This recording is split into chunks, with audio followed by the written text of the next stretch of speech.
Hey there, and welcome to another episode of Selling AI. Today, we're getting into what happens when you point artificial intelligence at the human side of selling instead of just the busy work.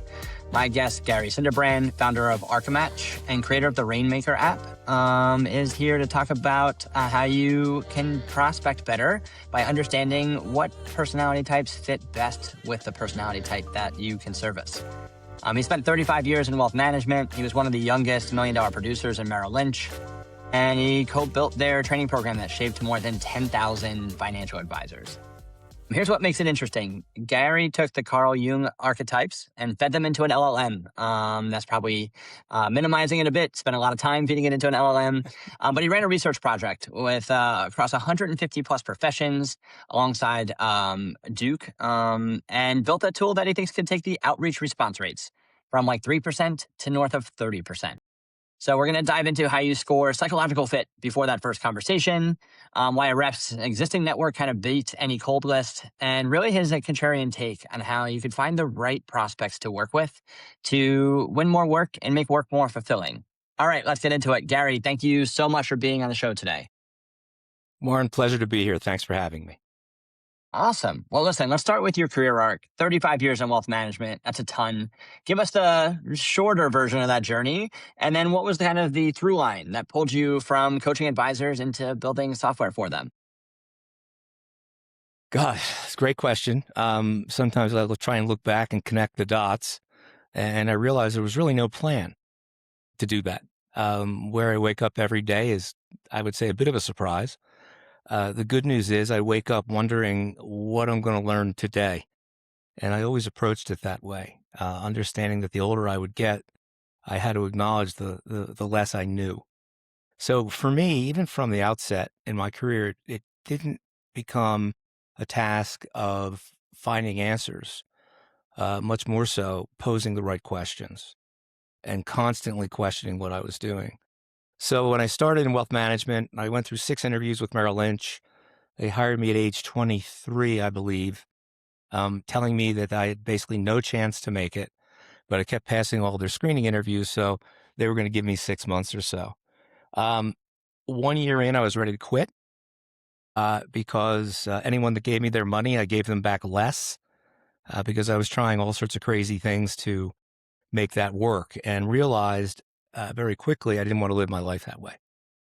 Fortunately, I was mentored properly after my first year and understood it wasn't about selling product and creating transaction fees. The job was really about solving problems. And I knew that to solve problems, I needed to shut my mouth and listen to what people's fears were, what their goals, their dreams, their aspirations were. And that really formed the rest of my career. By my 3rd year, I was doing very well. And a manager came to me and basically knew that I had pretty high aspirations in the business and told me that if I was really serious about it, I would give up half of my accounts. And I thought he was kidding. And he explained to me that the last 5 accounts I opened looked very different than the first 5 accounts I opened. They were much larger. I had much better relationships with these people.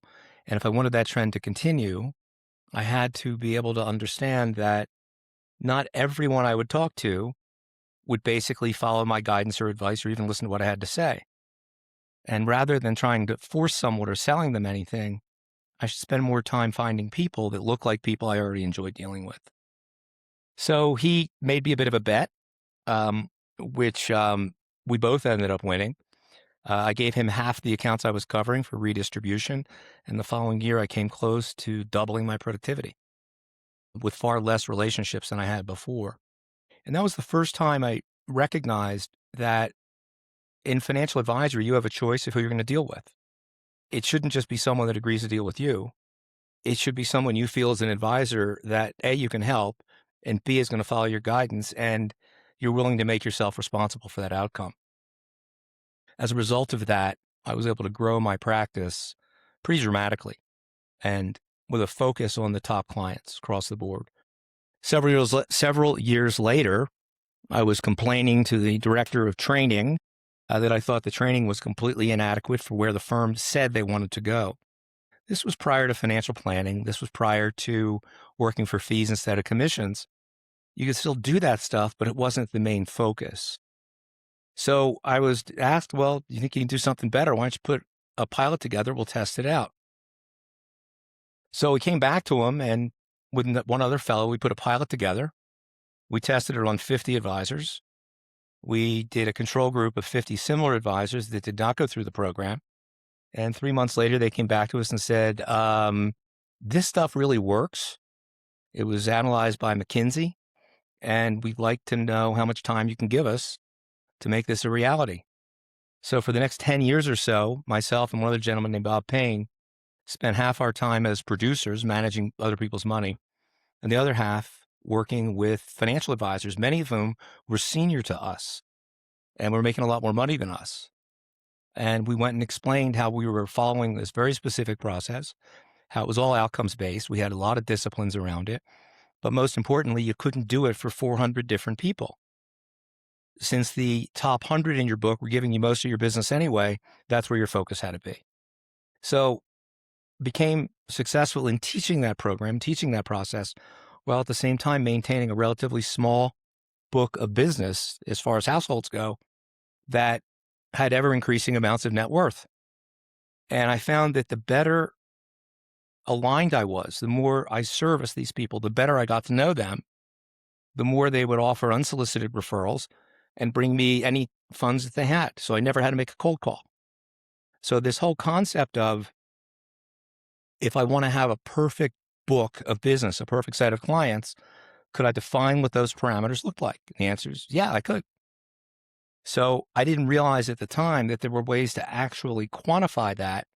And even more importantly, there were ways to put that into computational models, which could pre-identify and increase the likelihood that the people you'd be talking to would fit that model.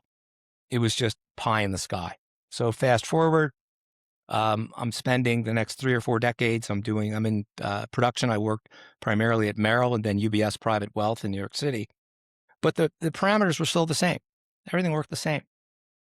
Came out of the business about 10 years ago as a producer, launched a small startup, and then following that, decided either I'm going to go back into business as a producer or I'm going to start to do some consulting work, because I always enjoyed the teaching aspect of it. So started doing consulting work about 6 or 7 years ago, working with a lot of financial advisors I had trained several decades ago, but that problem was still out there. How do we find the right client? How do we understand who's going to fit where?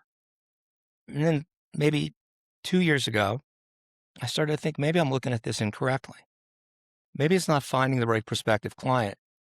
Maybe what I need to focus on is how I'm different as an individual than another advisor that might sit across the street, and that what that person considers to be a great client and what I consider to be a great client aren't necessarily the same. So this whole concept of alignment, I'd always been fascinated with the work of Carl Jung, not for the simplicity of putting people into separate archetype buckets, but kind of the shadow self, like what governs us? Who are we when nobody's looking? What are we doing when no one's paying attention? And everyone falls into one of those 12 major archetypes. So I started to look at that, and then I started to play around a little bit more early with what AI might be able to do. I didn't look at AI and say, hey, this is super cool. Let me build a product and see where I can plug it in. I said, maybe AI can give me a better understanding of Jung's work as it relates to professional relationships. So I got a hold of the Jung Red Book, which is kind of the overall tome. I think I initially loaded that into the Notebook LM product, Google's product, which was very early on. And I started to pose questions to it, and it came back. It was giving me some pretty reasonable answers. It was citing. I said, well, can we transition it to people's characteristics as it relates to money? And it said, well, yeah. I said, well, if you wanted to determine, let's say, an advisor's overall archetype from a financial advising standpoint, could you develop a set of questions to do that? And I said, yeah, here's the questions. And the more I looked at it, the more I was blown away. So I realized, well, maybe there's something I can do here. Now, vibe coding was not a thing. So I talked to my son-in-law, who is way out on the bleeding edge of a lot of this stuff. And he said, well, you have two choices. You could spend a couple $1,000,000 to get a bunch of geeks to write the program, or you can check out a program called Lovable. It's like, Lovable? What's that? And that basically sent me down the rabbit hole of AI. And I didn't approach it from the standpoint of, hey, AI is going to solve this problem. I approached it from the standpoint of, this is a problem that is pervasive in an entire industry that no one has yet to solve. So what if I could figure out a way to determine ahead of time who, as an advisor, I would best get along with as an individual?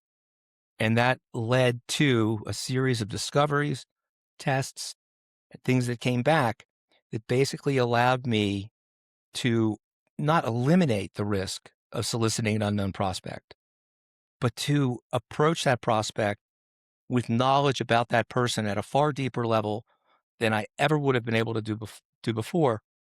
And plus how that prospect's values, history, profession, and all the rest of it would align with me personally. And that's where the idea for Rainmaker initially came from. Started out on Lovable, and then when I knew it was going to work, got serious, and I would write the initial code, which my tech people would make fun of. They would refactor it and give me something that worked. And that's kind of where we are now. We're just about to launch that product formally. So it's kind of a short version of where I've been, what I've done, what I'm about to do. That's an awesome life career arc there. So let's dive in a little bit deeper here. So in particular, you built this with financial planners in mind, right? Or wealth managers. I know we've talked, and we'll get into a little bit some broader concepts that Rainmaker may translate into, but let's focus on that specifically. Obviously, the core of what you're getting at is you will make more money and do better work if you're working with people that fit your personality type or your archetype, which is probably a little bit too vague. Let's dive a little bit deeper into that. How do you feel? What are some examples of like some of Carl Jung's kind of what drives the human spirit and personalities, and like what's a good match, what's a bad match, what's a little counterintuitive? I think the core of what you would assume is that a financial planner, someone in wealth management, has to be able to get along with everyone and has to work really well with anybody that comes along. Let's shred that a little bit. What are the types of things that are compatible or incompatible? Great question. So let's break it down a little bit. Next to people's health, money is number two. And most people who are successful, they're successful. They find some way to create wealth, either through savings or through equity, in a variety of different ways. How they manage that wealth, more often than not, is utilizing their most recent experiences as well as their personal beliefs. So we get into these biases, confirmation bias, recency bias. It's what defeats most individual investors, because managing wealth is a science. And if you stick to the discipline, no matter what that discipline is, you will do better than if you try and do it by the seat of your pants. So I recognized as I went through and I tested myself in the system, I came up repeatedly as a sage archetype. Now, the sage archetype loves to teach. I like to get down in the details. I like to explain a lot of underlying concepts using charts, graphs, logic, without any sales bullshit at all. I want people to understand how risk and return are related. I want people to understand the difference between a real bond and a bond mutual fund. These are basic things I need them to understand. So I was very, very set on being able to educate people. Now, when we looked at that, we then said, okay, as a sage, who would I correlate or correspond with most closely? Well, people that had a sage archetype on the other side, I would correspond with, because these are people that appreciate knowledge. These are people that like to understand things at a higher level. But I'd also correspond with rulers. CEOs are predominantly rulers. They have to make decisions based on whatever information they have. They don't want any BS. They want it explained to them clearly and concisely so they can reach their own approach. So I correlated very well in my own personality with CEOs, COOs, accountants, estate planners, people that worked in definitive. It either is or it isn't, and I need the baseline to be able to make that decision. So when I would search using Rainmaker for potential prospects, my traits would appear on the screen. This is who I am. This is where my strengths are. And it would automatically surface the traits and characteristics I'd be looking for. And then right next to that would be the underlying professions that would be there. And if I was looking to deal with people that had the ability to make quick decisions, obviously CEOs would be there. So I'd click CEOs as a category. I put a geographical ring fence around it. And it would give me initially on the search, it would give me a list of, 25 or 50 CEOs. Some of them looked interesting. Some of them didn't. If I wanted to go further from that point, I would dig further and say, okay, this person looks interesting. Let me see how I line up with that person. Now, the system knows all about me. It just doesn't have my archetype. It's got my LinkedIn. It's done a deep dive on Google Gemini to know everything about me. You can find out online. It understands my value system. It really understands who I am. Now we're going to do a similar amount of research on this particular individual. And let's say it's a CEO of a local bearings company. And it comes up and I find out that this guy has had a variety of jobs along the way. And it also shows me that he is an avid skier. I find that out. He's very family oriented and his kids are involved in sports and athletics. So I have all this information in front of me. And I look at this and I say, this sounds like a guy I might really want to get along with. And I'm going to reach out to him with the message that's automatically generated on LinkedIn. And it's going to say, hey, Warren, I noticed on LinkedIn a lot of the work you've done, at the Rawlings Bearing Company. And I really admire how you've held everyone accountable, starting with yourself all the way down. I approach things in a similar way in my own business. I'd love to connect and kind of trade stories.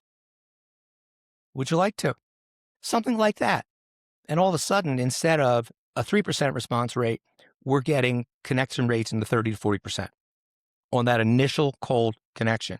Why? Because I didn't reach out to that person and say, hey, let me talk to you about your 401k. Or let me talk to you about, how you're invested currently. Or what do you think of the market? I took the time to learn about that person and reach out to them on a level where I would probably respond positively. What else do we have in common? Well, he likes to ski. I'm a ski instructor in the winter. So there's another connection I can put in there. So now I've got good data on both sides. I've got a correspondent archetype with my own. He's ruler, I'm sage. And all I need to do is get that initial connection, which might lead to a conversation, which might lead to a cup of coffee, which ultimately may or may not lead to a professional relationship. But I don't look at it from the perspective of soliciting a prospect to become a client. My approach is I want people in my business to collect people, find people that are like you, find people you might be able to help. Maybe not today, maybe down the line. And maybe it's not, but with them opening an account, maybe there's something else you can do for them that they can then do for you. And that mimicked how I built my own book, except now I could do it electronically. So that's how we connect it along those lines. Before we get into like the business use case in this, I just want to pull out the archetype example you gave there just a little bit further. So, what would be like another common like personality type for financial planners that would be, let's say, on a different end of the spectrum than Sage? And so, like, and then what would who would they fit compared to a ruler? Give me another example of like that. So Kind of like you could come in, yeah, you could come in as a creative, right? You like to basically fashion things that no one's thought about before. Your dominant archetype is you're a creative. You're not going to look at the same problem the same way twice. At that point, you could correspond very well with people who are in roles where they're pretty much judged subjectively. People who write ad copy, executives that are in the marketing area, people that admire screenwriters would be a good example. Film directors would be a good example. Anyone that's trying to basically build something that comes out of an image in their mind, a creative archetype would get along with. Now, you could pair creative, depending on what you're doing, with, let's say, jester, which means you're looking at the world. Your secondary archetype is jester. You're looking at the world with kind of a smile on your face and a wink in your eye. And that may indicate that you'd probably be more attuned to going after fiction writers, people who write books, people that are interested in history but like to put historical fiction together, people with vivid imagination. So creative can correspond in that area as well. So every one of the underlying archetypes that we map for has multiple professions that they correspond to. Not to confuse matters further, but this is all in the kind of what we'll call the cold zone or the hunter zone. This is right. identifying people by profession and then getting to know who they are personally using 2 or 3 different tools. We use Apollo, we use Gemini, I think we use OpenAI in some cases as well.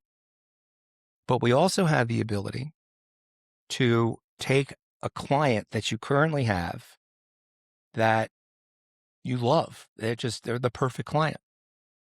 We can put that client in another side of the application. That side of the application is called Gatherer. And basically, it's going to map out the characteristics between the FA and the client as to why they get along. What are the underlying things that connect them other than just the archetype? From there, assuming that client's on LinkedIn, the advisor can go up, look at that client's LinkedIn and look at their first degree connections and identify people that in all likelihood this person knows. We can then generate an outreach.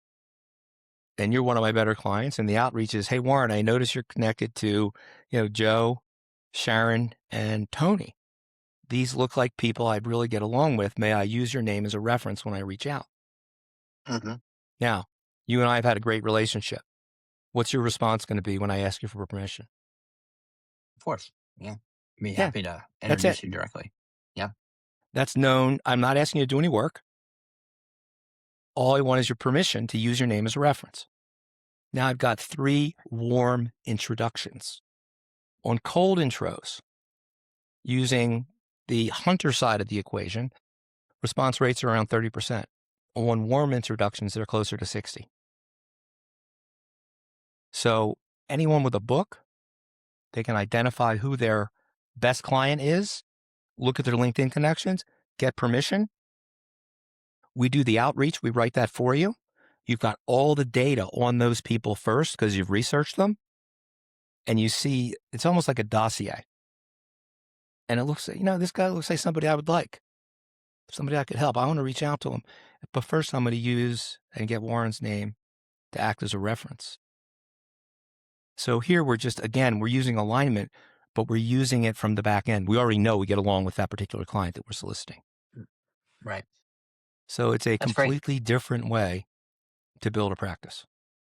Yeah, absolutely. That's what I'd say is, like, as a founder / salesperson, you get reminded regularly that something that is often easily forgotten is that all you're really doing when you're looking for a job, or trying to sell a product, or you're trying to solve a problem and you're trying to buy a product or service, is you're out there in the market talking to someone and being like, I have this valuable thing. Are you willing to exchange some money for it? Right? Why? Because I can't build a house or grow food. I need to do whatever I do well to solve a problem you have so I can buy a house and grow food. Right?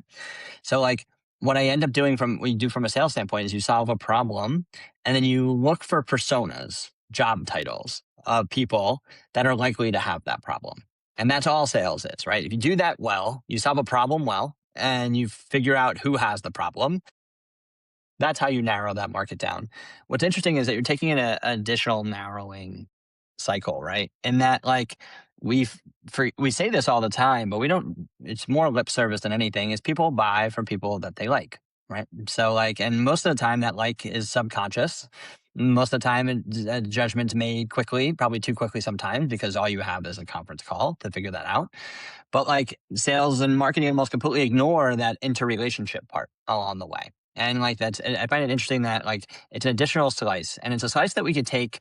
You probably couldn't do this when you were selling through the yellow pages, right? Like, and there wasn't a lot of public information, and people with wealth and wealth management in this type of space didn't have a huge online presence. Most people you're reaching out probably have an online presence. They talk about what they work on and have some aspect to it.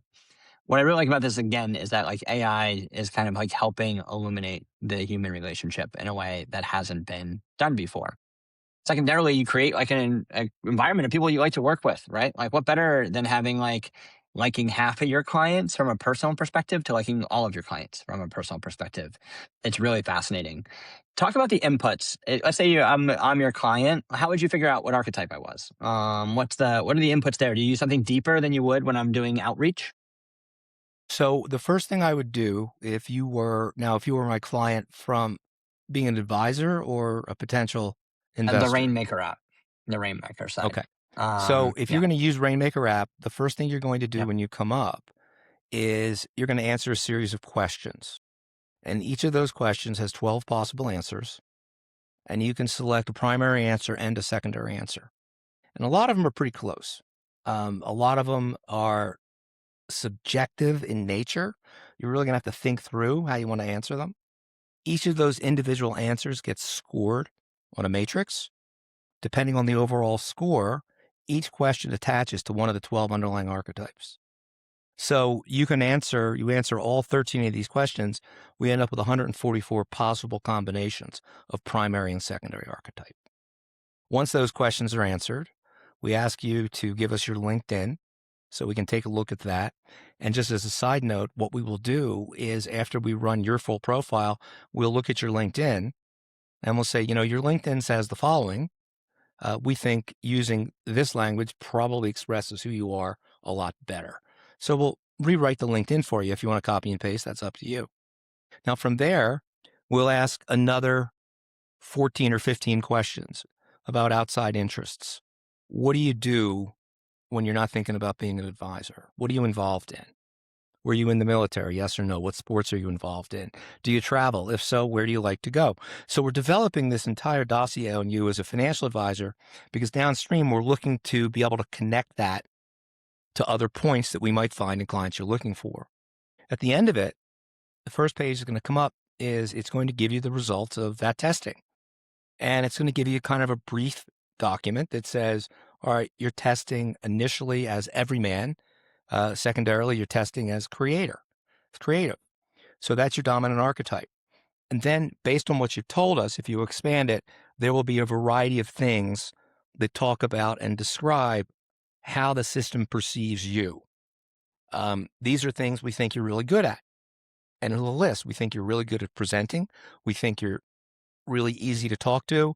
We think that sometimes you may over-explain things. When we were doing our initial testing with advisors that I do consulting with, I would say, tell me what this got right. Tell me what it got wrong. And it was scary how accurate it was, especially in some of the areas we'd identify and say, here's what you need to be careful of. Pay attention to the body language of the people you're talking to, because you're going to get to a point where they're going to understand you know what you're talking about. They've made that decision.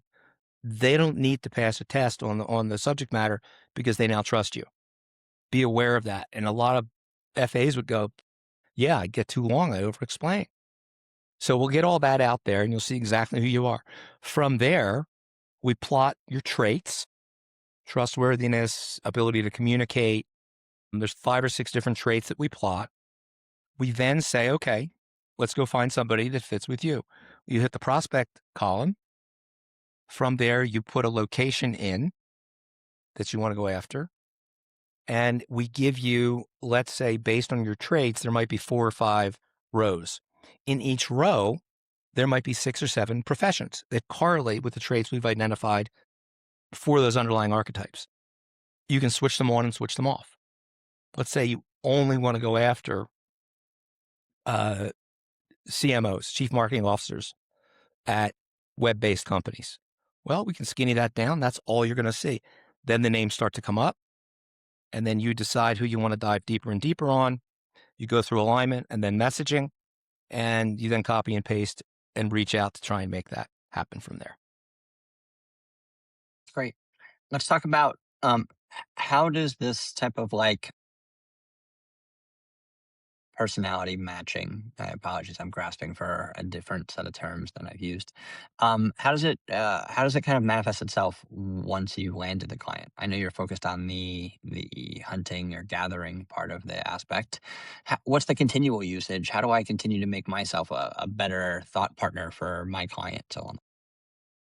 You couldn't ask a better question, because I don't even think we discussed this when we spoke several days ago. So I've been training advisors since the 90s, either in large group settings, 6 hours at a dose, individual one-on-one consultations through Zoom, or in a variety of videos that I've created, several hundred videos I've created.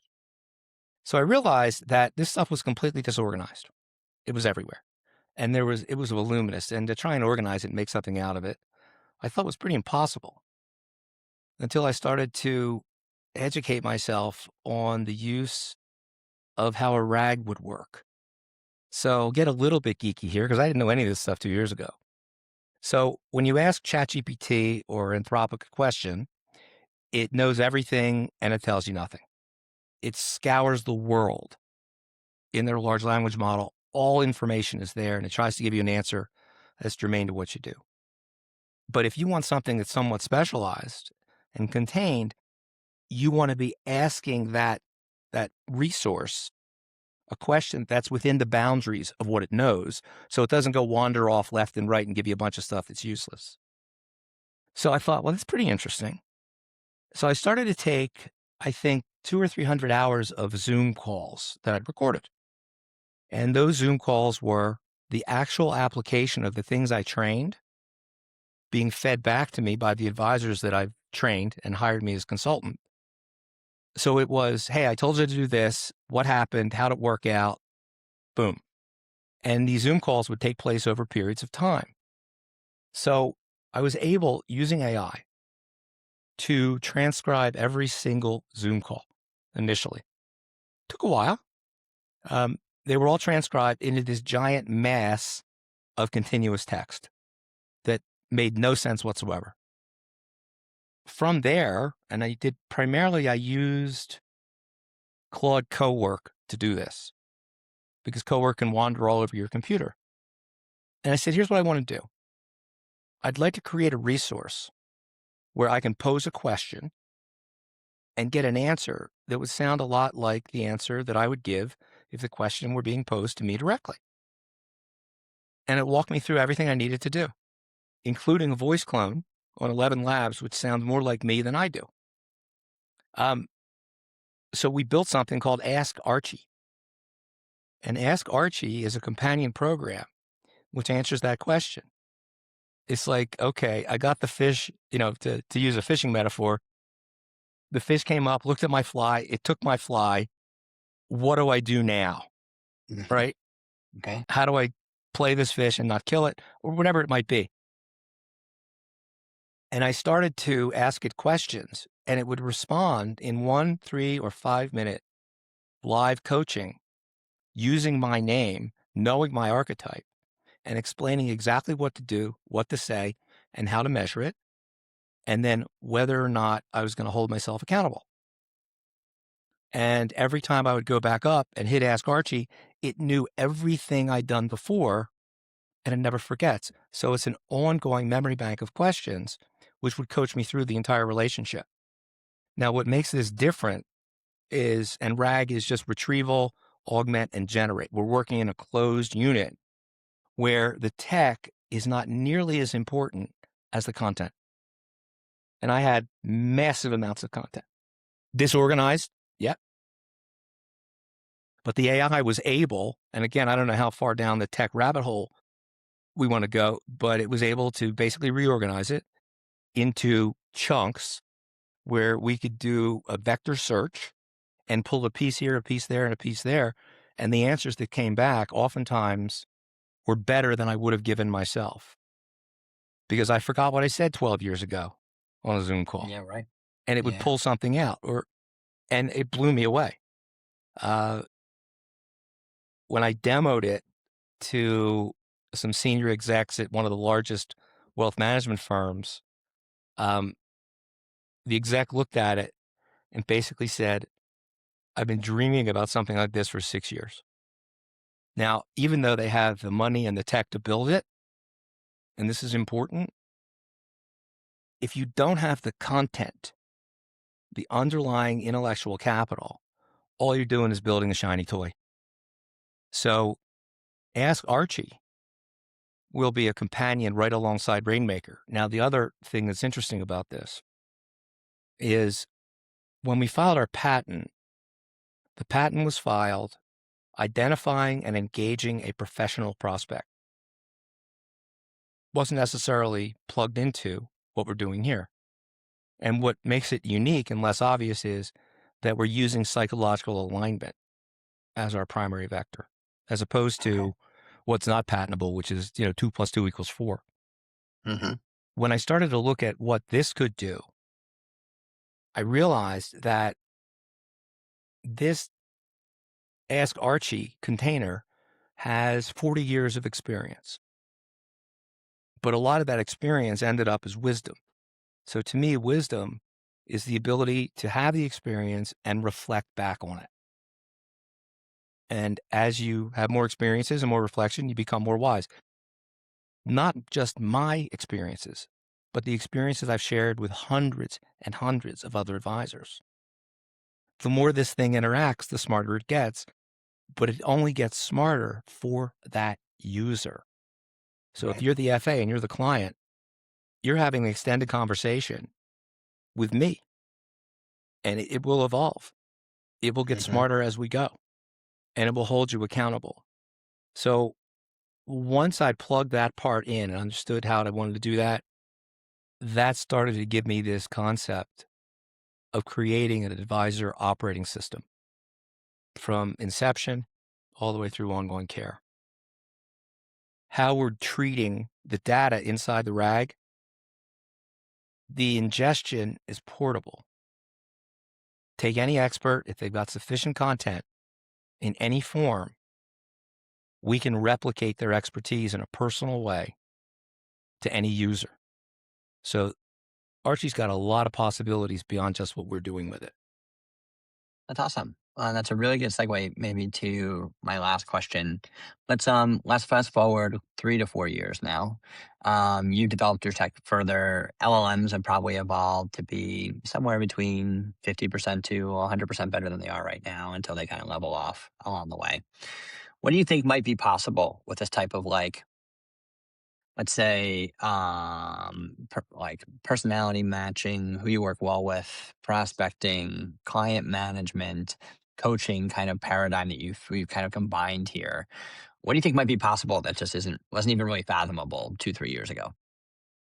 So the LLM on identification of archetypes and corresponding archetypes is pretty baseline. It's kind of table stakes. But when we go out and we start to look more deeply into the individual, we don't have enough information on the web, no matter where we pull it from. We don't have enough information to really infer kind of a deeper meaning or Hmm. kind of things that I may have to discover are really important to that prospect that I didn't indicate before. And maybe it's just something off to the side that I don't pick up on. So there may be that this particular individual is a regular donor to the Alzheimer's Association, just by way of example. And the FA has Alzheimer's in their family and is actively involved. That's a great connection point. It doesn't surface at the archetype level. It surfaces at the human level, at the values-based level. So what I'd like to be able to see is not necessarily less hallucinations, but more connectivity points beyond just the obvious. So I think the better the LLM gets and the better we can train our own LLM and train our own software, the higher the probability is that when an FA reaches out to a prospect, there's a shorter timeline between initial contact and feeling like you've known that person forever. We've all had that experience. You meet somebody and 2 minutes in, you say, I'm going to know this person for a really long time. I'm really glad I met them. Or you're looking for the exit route to get out of there. It's Right. kind of a Yeah. visceral feeling. I want to be able to quantify that further. That's awesome. That's really interesting. And a common theme is just again that AI, we're worried that it might shred the what is core to like human relationships, but there's really a lot of areas where it should elevate them. And so it seems like a foreign concept. It seems like this should be a natural process. But knowing that you like someone 2 minutes into an interaction rather than hours on end, there's something valuable to that, right? In a world that's increasingly more disparate. So that's awesome. Gary, maybe last thing, where can people find you? Where do you post content? Where do you talk about what you're working on? Where can our listeners find you? So the easiest way to see what's up, and I'm updating it pretty regularly, is just go to my website. It's archematch.com. That's ARCHE for archetype, ARCHE, match.com. There's a variety of things up there. I'm updating it pretty frequently. We're going to be onboarding our first real clients probably within 2 months. I'm very close to inking an enterprise deal to run a pilot for one of the largest firms out there. And I'm highly confident that that pilot's going to lead to a larger engagement. They can find me there. They can drop me a note if they want to get on kind of the early wait list to come up for the product.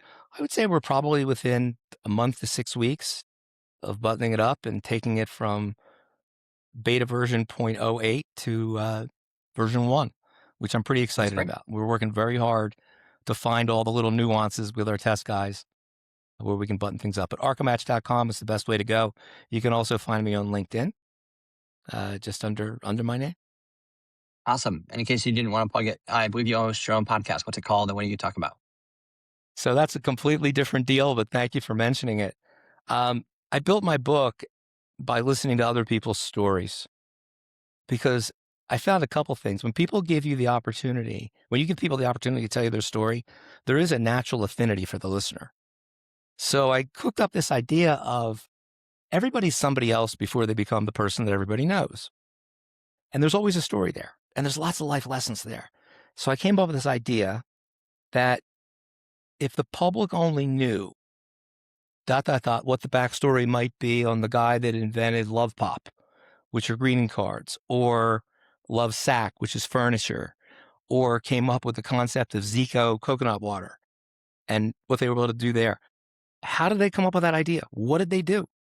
So I have a variety of tremendous guests. I think right now, shows I record today are going to be out in November. I've got a great backlog. I don't solicit people. I get people bringing me up all the time. Hey, I listen to your show. I want to come on board. What it does, Warren, is it renews the belief that we're pretty much capable of anything. And that if we decide the world sucks, then the world's going to suck.